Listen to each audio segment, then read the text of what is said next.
Genial, entonces hoy vamos con sistema digestivo, ¿sí? Bien, vamos a empezar a hablar de cómo está compuesto este sistema, ¿sí? Para poder empezar a describirlo después. Si les preguntan, ¿cómo está compuesto el sistema digestivo? ¿Qué responderían?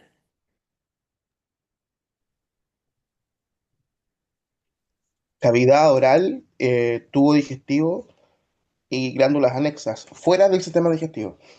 Muy bien, perfecto. Entonces, tal cual, podemos dividir lo que sería la cavidad oral, lo que sería el tubo digestivo y por otro lado las glándulas anexas. El tubo digestivo, a su vez, ¿por qué órganos está compuesto? Esófago, incluyo, ¿no? Esófago, estómago, intestino delgado, duodeno, yeyuno, ilion, intestino grueso, recto y ano. Perfecto, ese es el tubo, ¿sí? Es el tubo que vamos a escribir de una determinada manera, por ser un tubo, que es un órgano ¿qué tipo? ¿Hueco o macizo? Hueco. Es Perfecto. hueco. Entonces, todos los órganos que acaba de nombrar recién Feli se describen en capas, lo que consiste el tubo. Ahí ya tienen una generalidad, que ahora vamos a hablar, la generalidad de la pared del tubo. Una cosa es el tubo digestivo, otra cosa distinta es el sistema digestivo. ¿Se dan cuenta? Entonces, el tubo es el que vamos a escribir en las cuatro capas. Ahora, lo que hablamos de sistema también está en el sistema digestivo, la cavidad oral y las glándulas anexas. Ahora, las glándulas anexas, ¿cómo las podemos clasificar? En endocrino y Salivales exocrino. menores, glándulas salivales mayores. Bien, me gusta. Hay distintas clasificaciones acá. Yo la que me refiero vamos a lo más, esas clasificaciones están bien, pero son más, digamos, más finas. Por ejemplo, cuando me decían menores y mayores, se refieren a glándulas salivales, antes que las glándulas salivales. Yo me Hígado, refiero, páncreas, vesícula biliar. bien, podemos tener glándulas anexas, podemos decir lo siguiente, tenemos glándulas anexas a la cavidad oral por un lado y glándulas anexas al tubo digestivo por el otro. ¿Me siguen? ¿Están de acuerdo? ¿Cuáles son las glándulas Sí. anexas a la cavidad oral? ¿Cómo se llaman?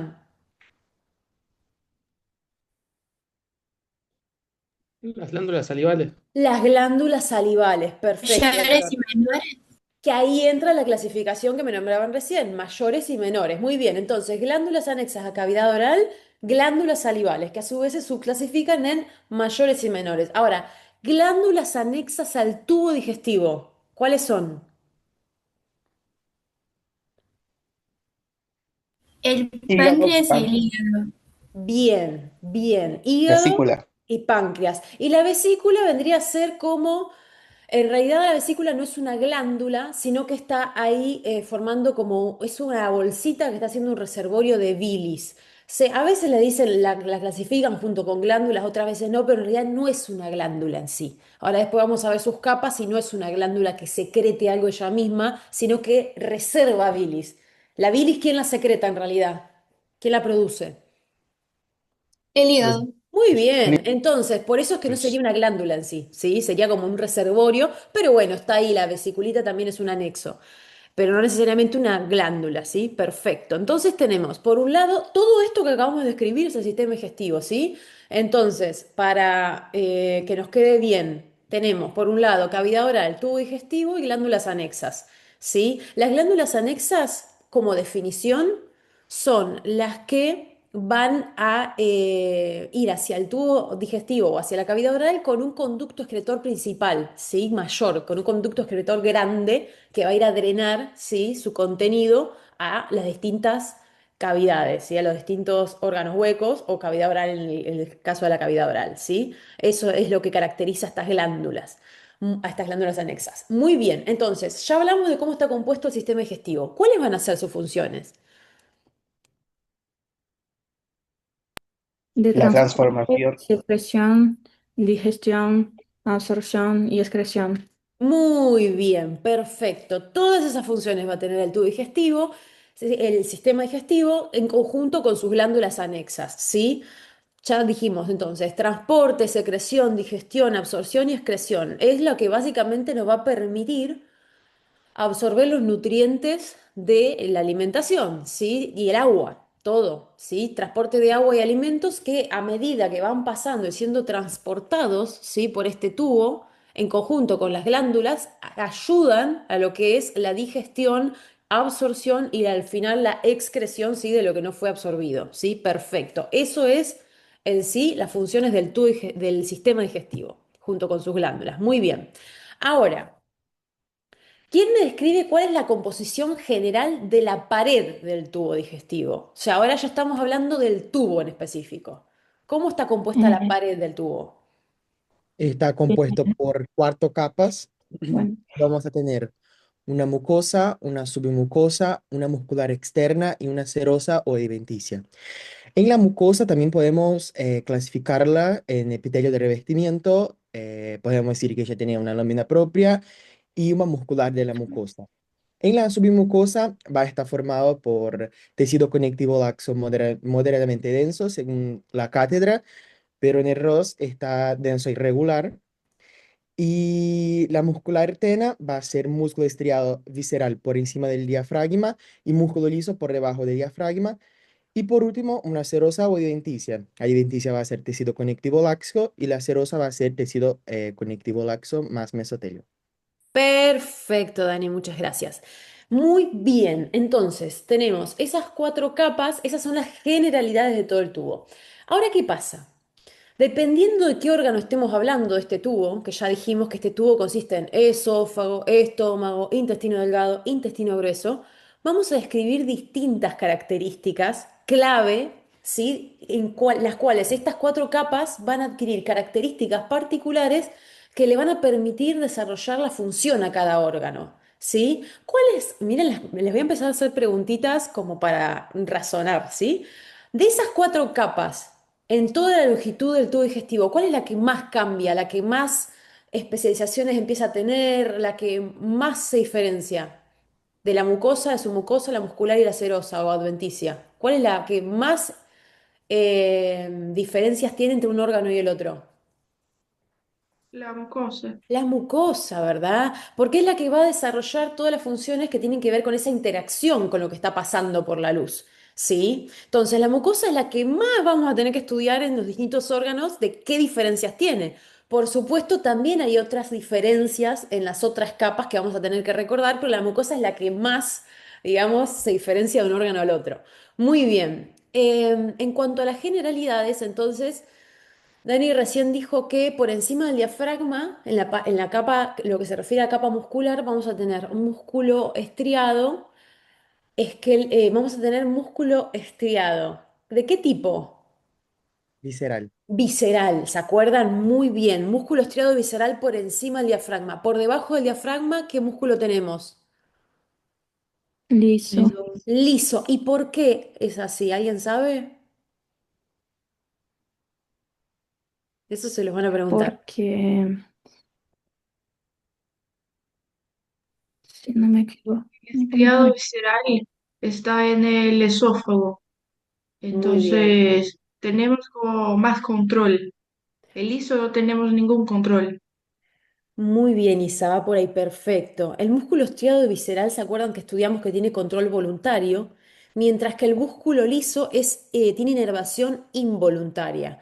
¿Y qué pasa? Las primeras partes del esófago que continúan, sí, lo que es la faringe, necesitamos inervación voluntaria para la deglución, ¿sí? Para cuando ya pasó el alimento y necesitamos seguir masticando y después deglutirlo, sí, tragarlo, en criollo, necesitamos un músculo voluntario. Después de que pasa el diafragma, me olvido, ya no sé qué más pasa con mis alimentos. Tipo, se encarga mi cuerpo.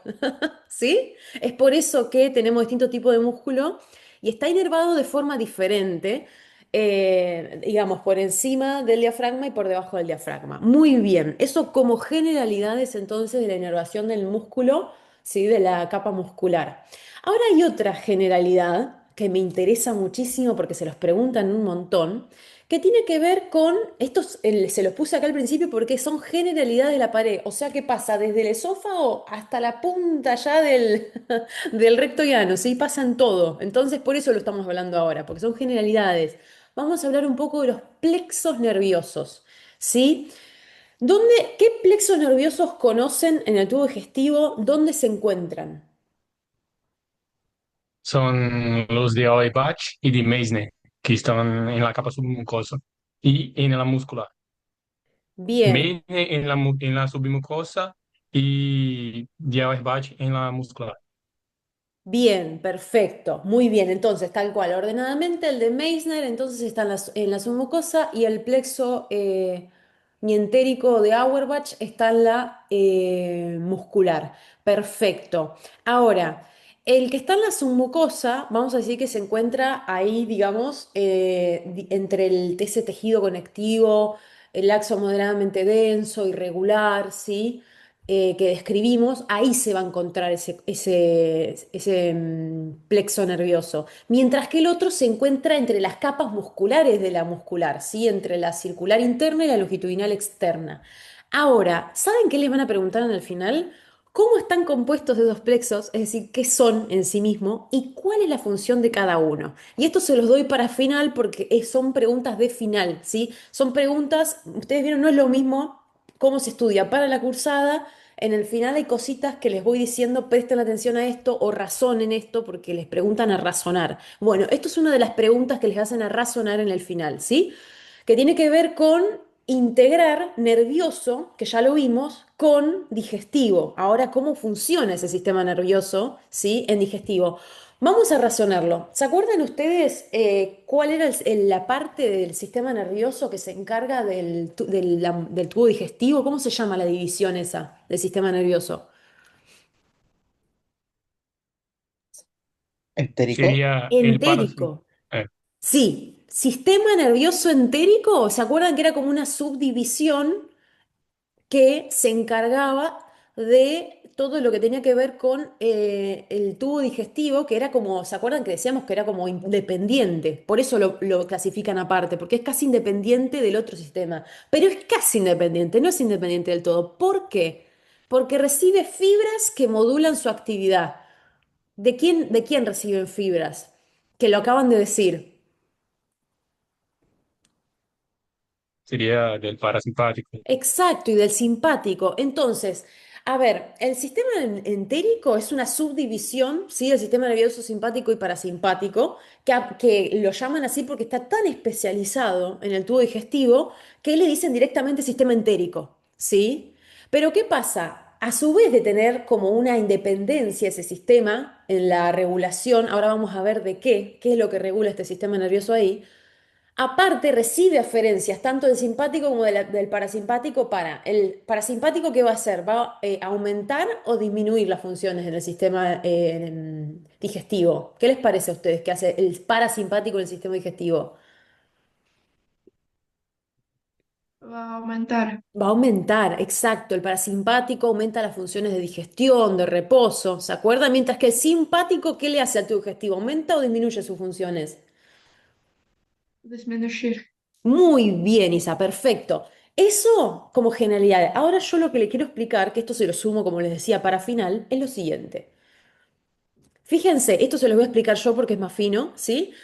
Fíjense, como dijimos, están los plexos nerviosos, dos grandes plexos nerviosos que son el de Meissner submucoso y el de Auerbach mientérico, sí, que forman parte los dos del sistema nervioso entérico que estudiamos con tejido nervioso y sistema nervioso. Los dos son parte, sí, son como una división del sistema nervioso autónomo, ¿sí? Funcionan de manera independiente, aunque está modulado, como acabamos de explicar, por fibras tanto simpáticas como parasimpáticas. Y esto es lo que le van a preguntar en el final. ¿Qué función principal tiene cada plexo nervioso? Les van a preguntar. El plexo de Meissner de la submucosa, fíjense que la función principal es regular la secreción glandular y el flujo sanguíneo local. ¿Sí? Por eso es que está en la submucosa, porque regula secreciones de las glándulas y regula el flujo sanguíneo. ¿Sí? Mientras que el mientérico de Auerbach, que está entre las capas musculares, lo que va a regular es justamente la función de las capas musculares, que es la motilidad del tubo digestivo. Es decir, el peristaltismo, ¿sí? Cuando ustedes escuchen peristaltismo, son los movimientos, que se desarrollan en el tubo digestivo, peristálticos por la forma en que se producen, sí, como forma de onda, en la que van haciendo la propulsión del bolo alimenticio desde proximal hacia caudal, ¿sí? Imagínense, desde que llega por el esófago lo va pasando, ¿sí? Más hacia caudal, ¿sí? Después desde el esófago pasa al estómago, después el estómago pasa al intestino delgado, después al intestino grueso, ¿sí? Eso es lo que es la motilidad del tubo digestivo, lo que permite es hacer que vaya pasando eso, ese contenido que hay en la luz, ¿sí? Entonces, esa motilidad, ese peristaltismo, ese tono muscular, se regula con el plexo nervioso de Auerbach, ¿sí? Esto sépanselo. ¿Para qué sirve cada plexo? Por favor, sépanselo, ¿sí? Se los van a preguntar.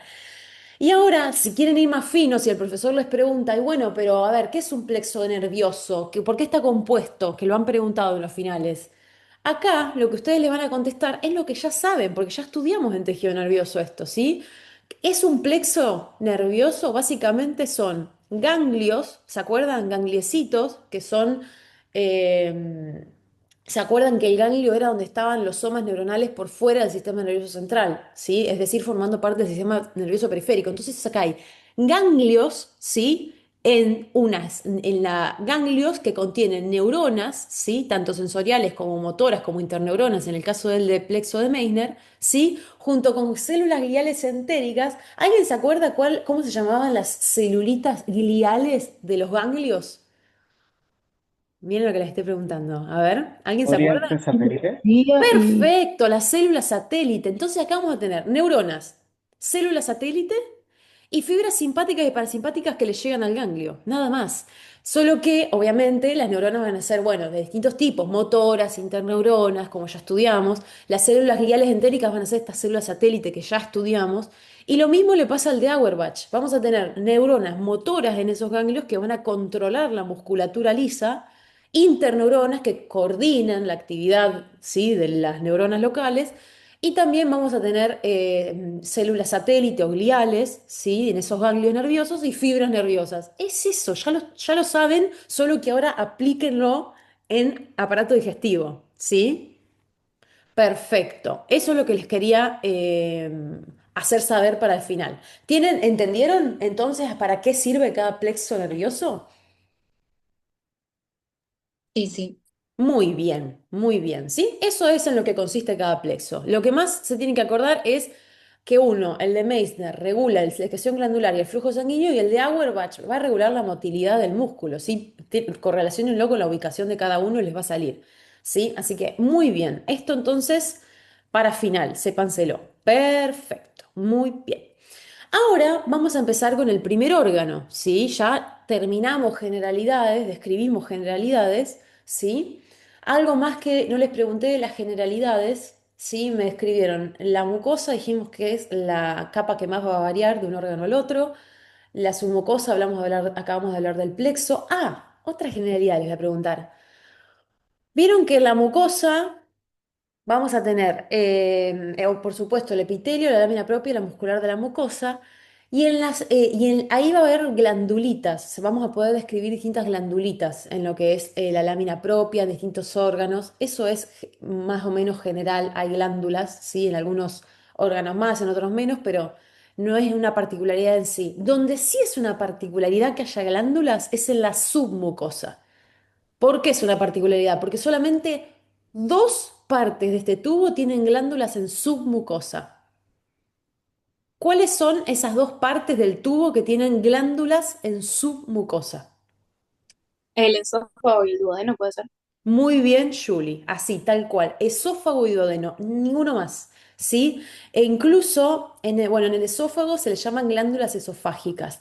Y en el duodeno tienen un nombre propio. ¿Cómo se llaman esas glándulas en el duodeno, en la submucosa?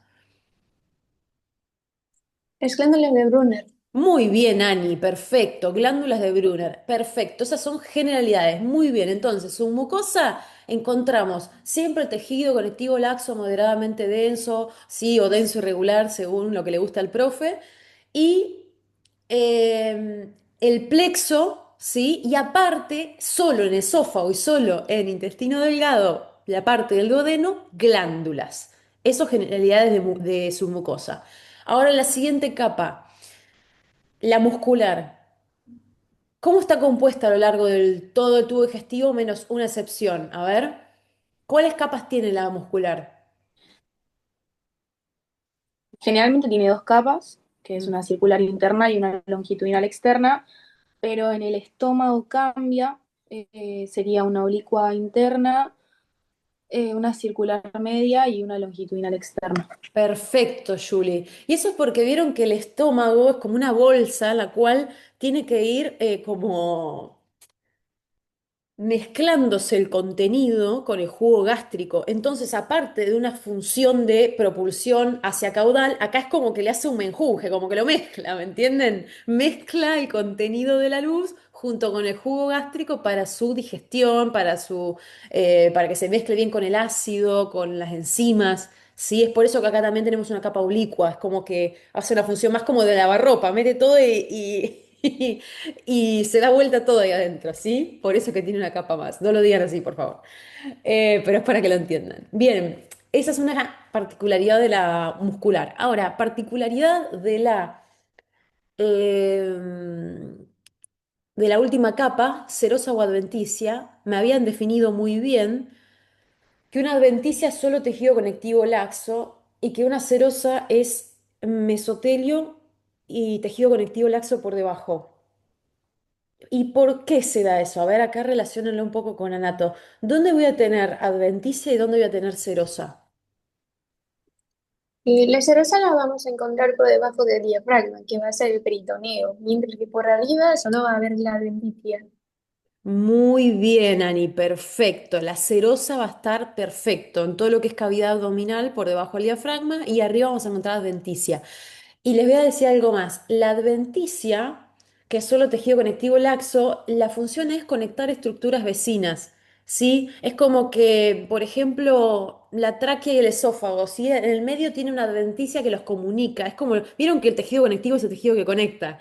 Por eso tenemos solo tejido conectivo y le llamamos adventicia. Ahora, en lo que es la cavidad abdominal, con todos los órganos abdominales, ya tenemos una cobertura, que es el famoso peritoneo, que acá no es, la función no es conectar, sino que va a estar revistiendo las estructuras, las va a estar separando entre sí, ¿sí? Por eso es que se suma una capa de epitelio, ¿sí? Muy bien, perfecto. Terminamos con generalidades del tubo digestivo. Ahora sí, vamos con el esófago. Primero, definición, ¿qué es el esófago? Es un órgano hueco de luz irregular y termina de abrirse en el estómago.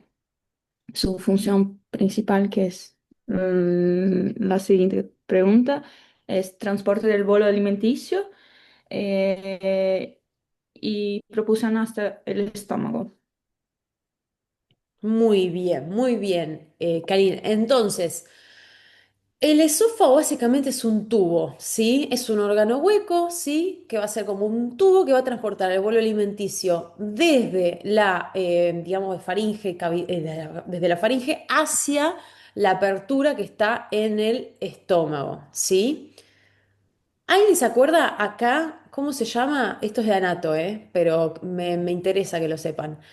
Hay un esfínter acá muy importante. El El cardio. cardias. Guardias. Sí, exacto. Eso hay que tenerlo en cuenta porque para esto nos importa para la función de los distintos órganos. Vieron que está el esfínter esofágico inferior y la primera porción del estómago, que es el cardias, ¿sí? También acá lo que pasa es que el esófago viene con el bolo alimenticio y va a liberar su contenido al estómago, que el estómago vieron ustedes que tiene todo el jugo gástrico con los ácidos. Sí, es por eso que esos esfínteres son tan importantes acá en el medio. De hecho, hay una enfermedad muy frecuente que se desarrolla cuando este esfínter no funciona bien o cuando se produce reflujo del contenido ácido estomacal hacia el esófago. ¿Sí? Que es, ¿vieron la típica acidez? Que mucha gente habla de la acidez, que sienten acidez estomacal, es porque el ácido del estómago se va para arriba y no hay un buen funcionamiento de ese esfínter. Y no solamente el tema son los síntomas como la acidez, sino que ese ácido puede modificar el epitelio que está acá del esófago y dañarlo, ¿sí? Porque el esófago no está preparado para tener ese contenido ácido que sí está preparado el estómago. Ahora vamos a ver cómo el estómago puede tolerar su propio ácido. En cambio, el esófago no. Por eso es que después podemos llegar a tener incluso células anómalas con lesiones que incluso se puede llegar a generar cáncer de esófago en esta región, porque si no funciona bien el esfínter. Imagínense qué importante. Qué importante que un epitelio esté adaptado, ¿no? O que en realidad, fíjense que a lo que voy es que los contenidos de ácidos que hay acá son super heavies, entonces necesitamos proteger la parte final del esófago y la parte proximal del duodeno, que es lo que le sigue al estómago. ¿Y ustedes se dieron cuenta, para que razonen la materia, ustedes se dieron cuenta dónde tenemos glándulas submucosas también, justamente? En esófago y en duodeno, porque una de las funciones de esas glándulas es proteger la luz de esas partes, ¿sí? Que están en contacto directo con los contenidos del esófago, del estómago, ¿sí? Entonces, vamos a tener glándulas submucosas en el esófago y glándulas submucosas en el duodeno para proteger, ya cuando el quimoácido del estómago pasa al duodeno, esas glándulas, ¿sí? Con secreción mucosa viscosa y mucho más neutra, ayudan a la mucosa del intestino a que no se dañe con ese jugo ácido. ¿Sí? Por eso es que tenemos glándulas ahí. Muy bien, eso como generalidades de qué es lo que pasa entre los órganos. Ahora, vamos a hablar de las capas del esófago. ¿Quién me describe las capas del esófago? Ahora sí. Y cuando van a hablar de las capas, está muy bien. Primero definen que es un órgano hueco, ¿sí? Y después dice, bueno, como es un órgano hueco, va a tener una pared compuesta por cuatro capas. Las nombran y después van una por una describiendo en profundidad. A ver quién se anima. Ordenadito. Entonces, el esófago está compuesto por cuatro paredes. Una mucosa, una Cuatro capas. submucosa, cuatro capas, esto. Una mucosa, una submucosa, una muscular externa y una alimenticia o serosa. La mucosa, como ya vimos, vas a tener un epitelio de revestimiento, una lámina propia y más muscular de la mucosa. En el epitelio de revestimiento de la mucosa del esófago vamos a tener el epitelio plano estratificado no queratinizado, justamente para proteger de la fricción de los alimentos que van a pasar por ahí. En la lámina propia, ya ahí es una generalidad que vamos a tener tejido conectivo laxo que va a contener vasos sanguíneos, vasos linfáticos y gout, que ya habíamos estudiado, que es tejido linfático asociado a guts.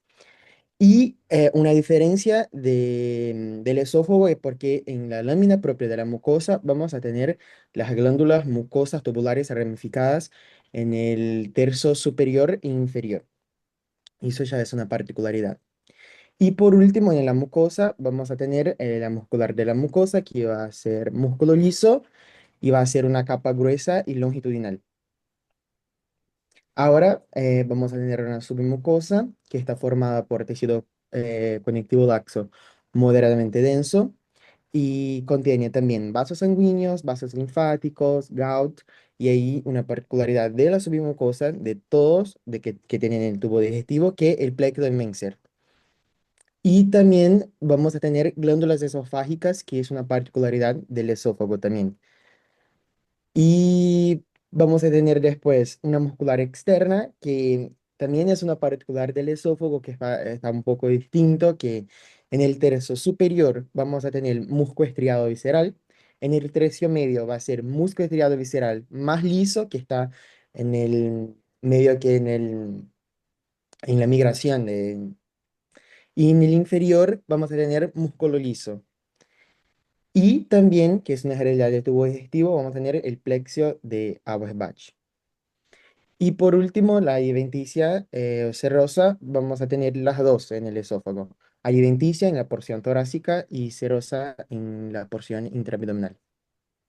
Perfecto, Dani, muchas gracias. Tal cual, vieron que acá en el esófago es el que más presenta variaciones en esto de que es un órgano que viene por encima del diafragma y después se va por abajo del diafragma. Entonces, en este es el que escribimos.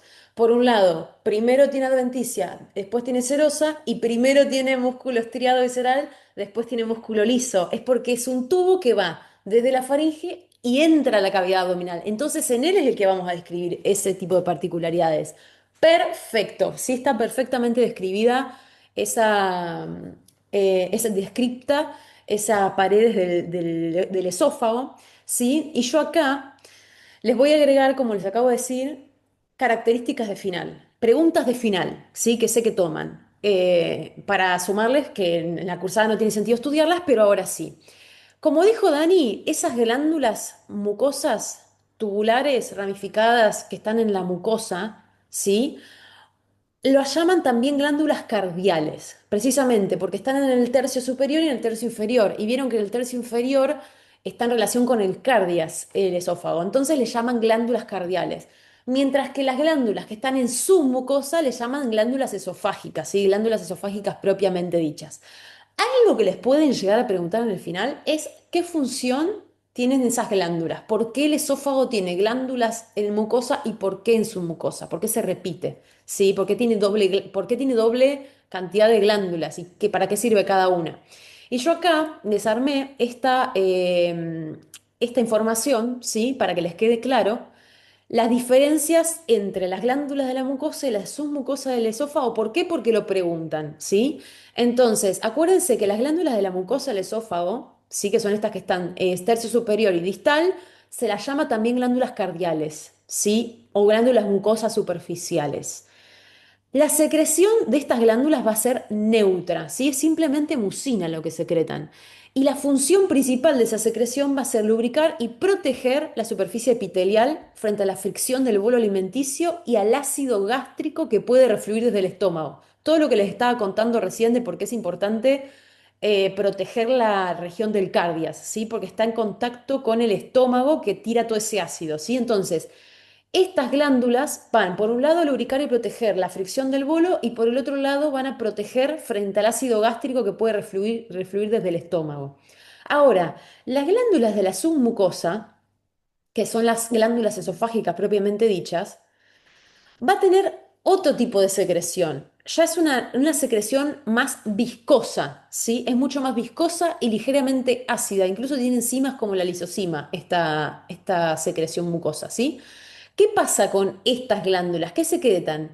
La función de estas glándulas es lubricar el lumen, ¿sí?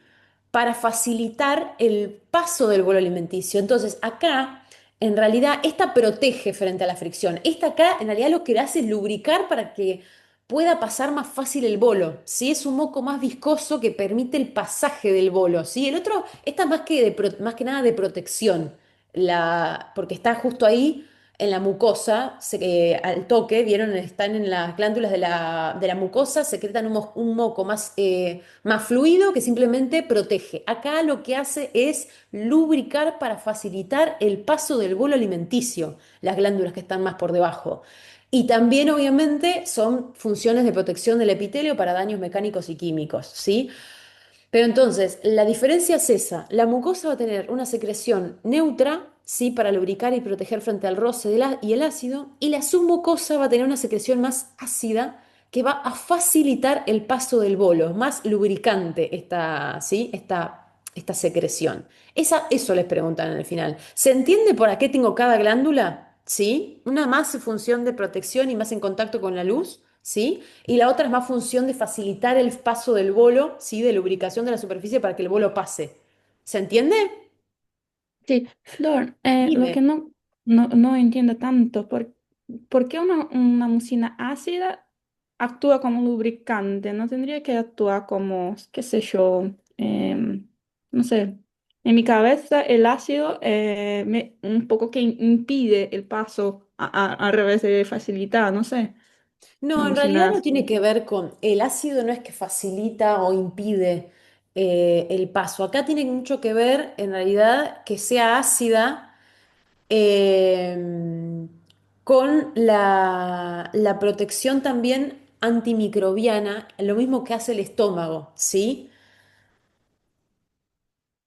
Lo que sea más ácido no tiene que ver con que facilita o imposibilita el paso de las sustancias, ¿sí?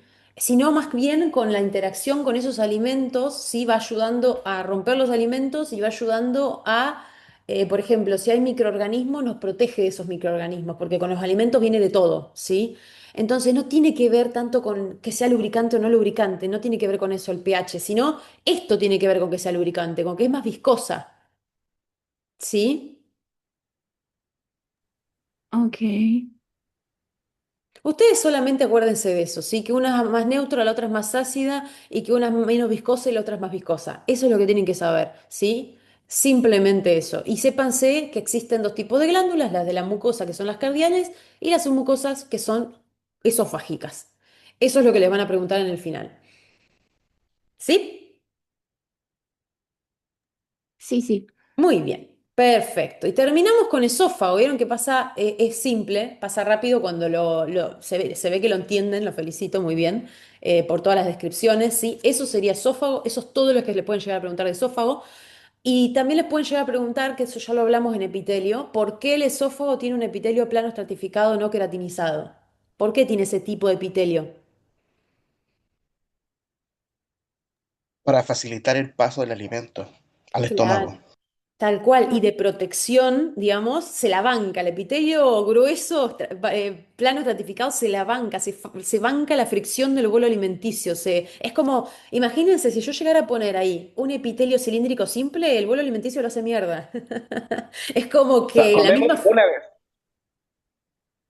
¿Cómo? Ah. Si fuera otro epitelio, como por ejemplo creatinizado o cornificado, podríamos comer solamente una vez y quedaríamos atorados.